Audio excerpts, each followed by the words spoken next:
foreigners, because you're all foreigners to me and to you, Emily. That's Right? me. Today we got some questions. We got 7 questions about 5 questions. Okay. I don't know what that means. But we do have some questions because we're interactive people. We interact. I know we seem intimidating because our immense talent. I mean, you wonder how all of this gets done.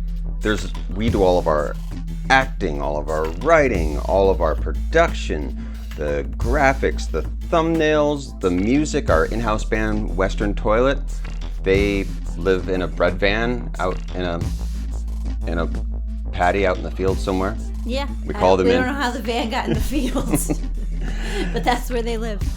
And so everything that we do is homemade, organic here in whoopwu Studios. Certified organic. And that's why you need to subscribe to us, because we don't even ask for anything. We don't ask for any kind of money. Just subscribes, thumbs, share it out if you can. I mean, the knowledge that we parlay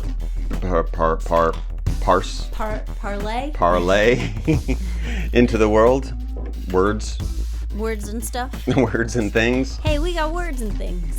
Come on down to words and things. Words and things.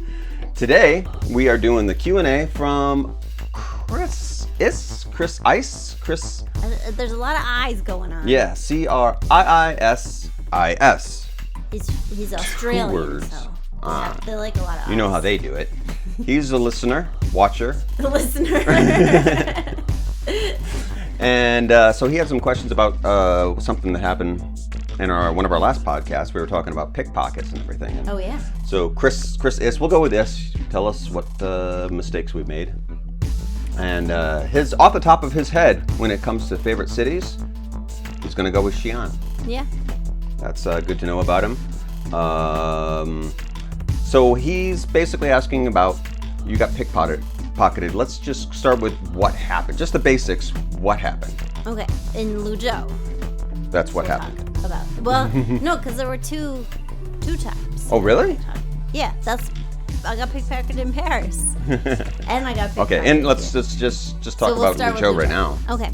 So the thing about pickpocketing is that you don't, if they're good at it, you don't know till after it's happened.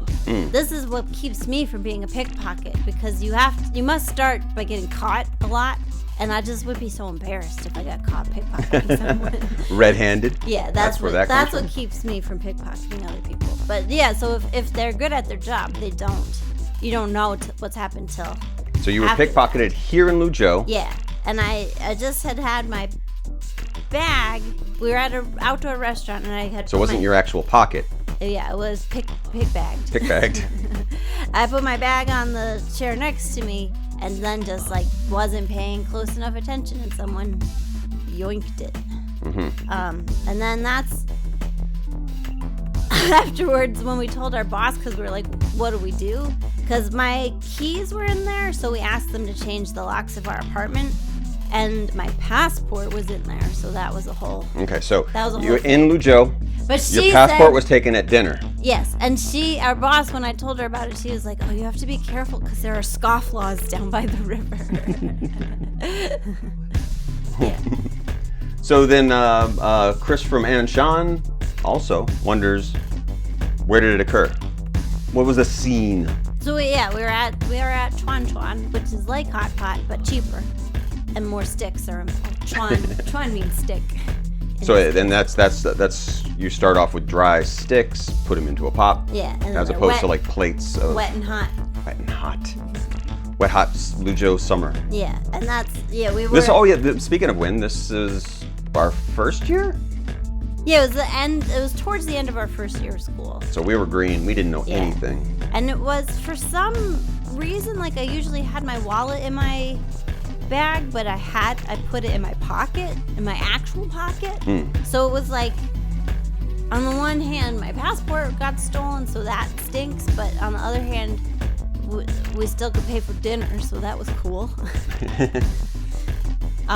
Yeah, so that's... Well, yeah, luckily that's been by a year, so we knew the people there, and they were like, oh, yeah, that's just come back tomorrow. No, I had money, so I paid for dinner. Oh, right, okay, I see what you're saying. Yeah, so there wasn't any collateral damage except for the passport. But yeah, it's because then after we kept going to that restaurant, it's not their fault we got pickpocketed. Still but there. I did notice that all the women ate with their bags on their lap.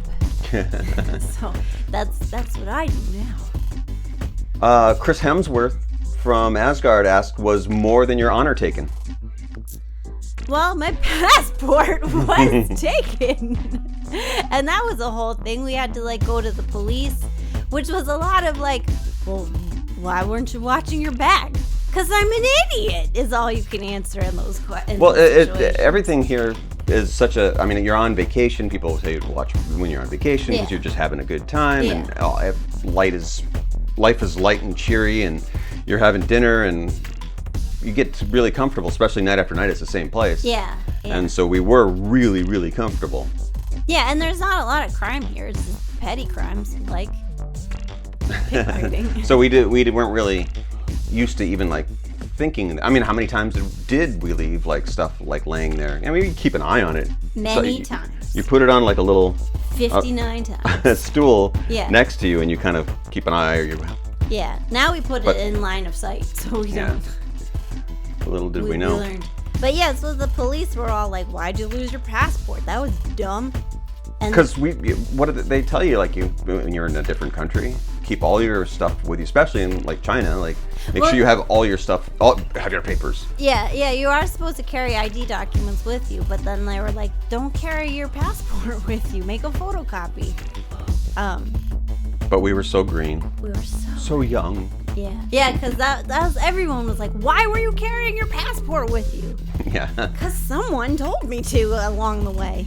And like fools, and everyone just said photocopy it. Yeah. Duh. Yeah. Which isn't good enough. The actual law is you have to have an ID document, not a photocopy of an ID document. Yeah. But anyway, so you need to make a police report so you can go to your embassy or consulate and say my passport was stolen, which then we did. We had a whole adventure. We went to Chengdu twice in 2 weeks.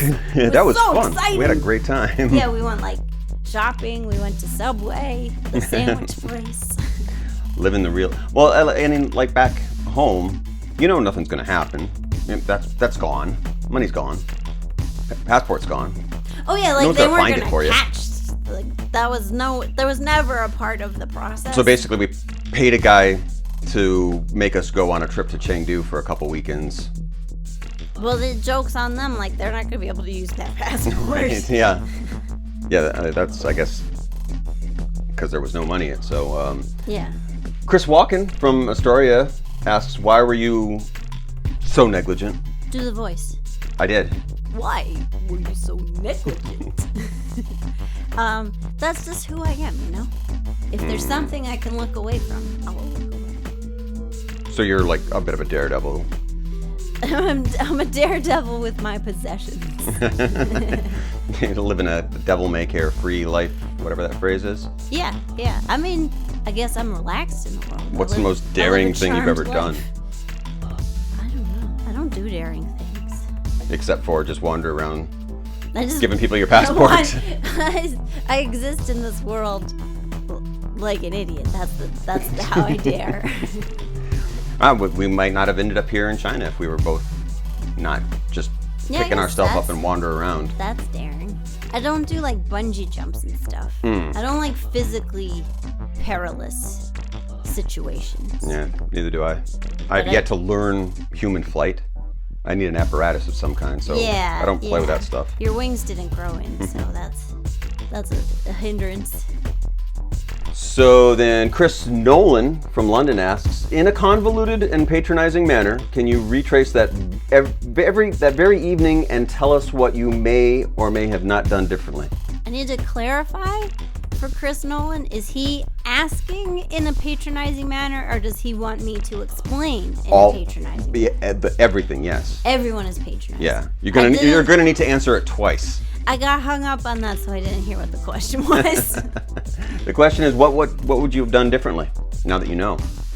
Well, I would have ate with my bag on my lap. Is that a patronizing voice? I don't know. That's a pretty good patronizing voice. Yeah. Oh yeah, keep your belongings close and your enemies closer.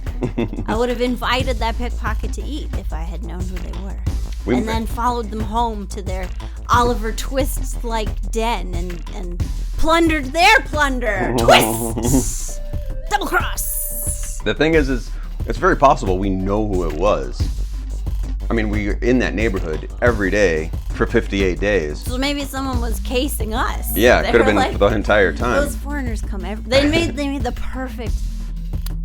They come every night at this time when this what's that called? Heist. They planned a heist. The heist. They heisted us. We're pretty predictable. We would come at exactly the same time. We probably like got the same exact foods, probably in shifts going up to get more sticks. Yeah. At the same, we eat a certain amount of sticks. We go back, we turn around, get a drink. Like, bam, I know when that happens. Yeah. George Clooney style. Yeah.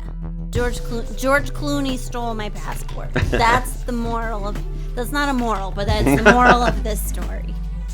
Never been in a Chris Nolan movie, I believe. I don't know. We'll have to look that up. IMDb. IMDb. Chris Bales from Wales asks, is crime a serious or an entertaining problem where you live? Yeah. No. I mean, there's not a lot of violent crime, I don't think, in our city. I'm only speaking to our city. There's a lot of traffic accidents, but I guess that's not a crime. That's just stupidity. But when you say entertaining, there is like the traffic accident show on at dinner time sometimes. Yeah. I mean, it's on every time. Every time. Every time the dinner has? Yeah. Every time the dinner has is traffic accident. Watch a time. Words. We're specializing in words today. Words and stuff. We got them. Yeah, there's no way for us to really know. I mean, we don't get crimed. We don't get crimed. I haven't been crimed since there's not. We don't read the papers. Didn't really read the papers, even though we worked at newspapers in New York. Yeah. Like, local news is too sad. It's always like, this person died. This person also died. Just looking for the cat news. I hate cats. There's probably underbellies and crimes and deals and stuff that we'll never know. But it was more on the surface. We knew in Lijiang that like there's big gang problems and big heroin issues. Because we heard through the grapevine of, I guess, people that I don't know are on the. I mean, we were dangerously close to a cusp of danger. We knew people who like their businesses had to make payments to certain people, and that doesn't. I mean. I don't know, but we don't know those people here.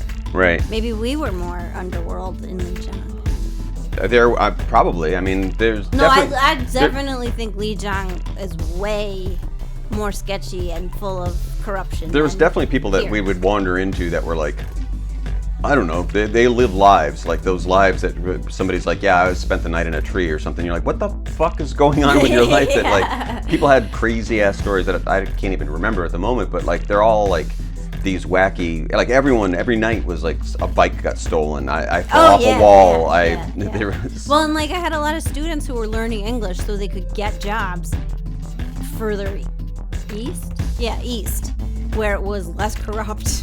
Right. Yeah. So it's fun if that's what you're into. Yeah. So welcome to Lijiang. But Luzhou, take your purse. Itself is Although I didn't get robbed in Lijiang. That's true. Unless you count the whole experience. And my life that whole year. But here in Luzhou, Luzhou, I was robbed of my life force. In Luzhou, we don't come across a lot, and we even know, like, you have a friend who's at the police station, and we're friendly with our local police, and there isn't a lot of sirens that go off. There isn't a lot of more ambulances than anything. Most of our police are like going to car crashes. Are adorable young guys in big floppy suits. Well, that's the weird thing. It looks like we're playing like a fun little like game of police in Luzhou, and I'm not to say that doesn't happen, but like it does. Or that's not on purpose. That the public faces of the police are young, inexperienced people who are friendly and. Good point. Dun dun dun! Conspiracy channel. But for us, anyways, what we do see is not like we don't get. Even like things like we don't even get the shaft in like markets or whatever. Like everyone is super nice to us and always giving us deals and always buying us stuff. And maybe that's the crime. Us. Yeah, we might be the crime. The graft. that we had heard of, there was a bar that we had liked to go to that got shut down because there was a stabbing at it. Oh, right. Which is like in a I feel like in New York you wouldn't close down a bar because a stabbing happened. Right. I mean, there'd be an investigation, but it wouldn't be like, this bar is over. Yeah, you do it in the afternoon before people come back. No, it's my point is it's uncommon enough. No, they would close the bar for the day. They just wouldn't shut it down permanently, but it's uncommon enough to have that kind of violence. I think that, like, oh, violence here, you're done. Mm-hmm. I don't know. It's hard to say. We don't actually. We're not in the crime syndicate here. Yeah, they won't let us in. And that's how we're going to keep because I'm not physically daring enough. I won't go bungee jumping, and they're like, we can't trust her with crimes. With the goods. Yeah. All right. So our last question here is. One more. Yeah, one more. 7 questions about 5 questions. Is that 7? I may have lost count. I wasn't counting at all. I trusted you. I trusted you with numbers, which might have been my downfall.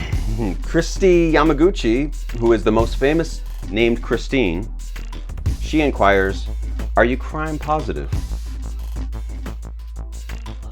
Do you feel that what crimes are acceptable to you? That's my answer. What crimes are acceptable? What crimes do you like? What crimes do you hate? I like sedition? Thoughtful crimes. Sedition. I'm a big fan of treason. I mean, they're so dramatic, sedition and treason. I don't know. I don't have a good answer to that besides. Any crimes you want to admit to? Not on camera. Any crimes, if you could not get caught, here's one of those stupid lifeboat philosophical questions that you wouldn't get caught, you'd get away scot-free. What would you do? Here's the thing. I don't not commit crime because of any rules. I mean, although I do follow rules. I love rules. If I was doing crimes, I'd have to interact with other people, and that seems like a big hassle. So basically, crime is hard. Crime's too hard. I don't think people get enough credit for actually putting themselves out there, committing good crimes. I mean, if you have the right personality type, you can do the networking, you can do the heist planning. There is a lot of planning that goes into it. Like, crime bosses themselves are like geniuses. They're logistical geniuses. Yeah, I don't know. It's all right. Crime is too hard. Crime's too annoying. Any crime for any kind of different foods? Anything? If you had to steal a food, if you were starving, if your family was starving, what would you steal? Oh, that's such a boring question. What would be the food? It would be long, thin. It would be noodles to you.